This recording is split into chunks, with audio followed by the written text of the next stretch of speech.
They're a big moneymaker in healthcare and aren't allowed to start back up in Colorado until April 26th.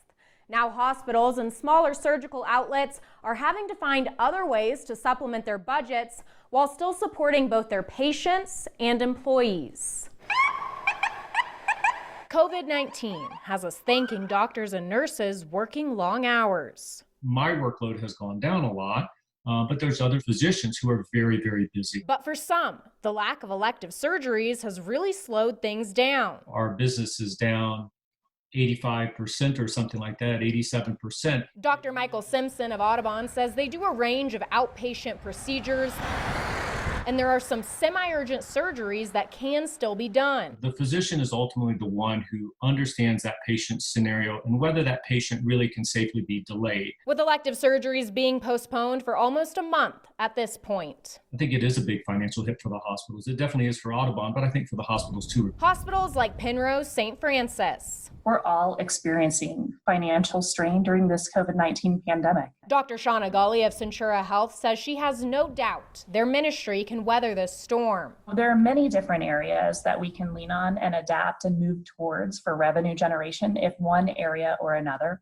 is impaired for a reason like this. Moving toward telemedicine, meaning their IT department has been working overtime, just like nurses in the ICU or emergency departments. But some employees working less because of the lack of elective surgeries. We have offered PTO as an option for those people who are not actively working in our facilities.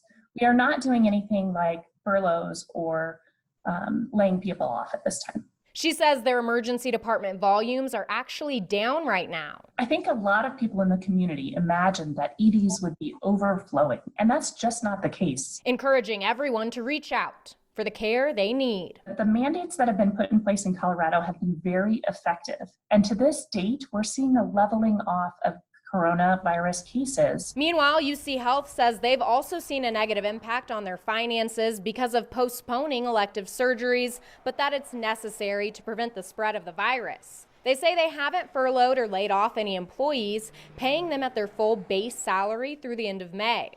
They've even set up an employee hardship relief fund and a new program giving additional PTO to those caring for COVID-19 patients.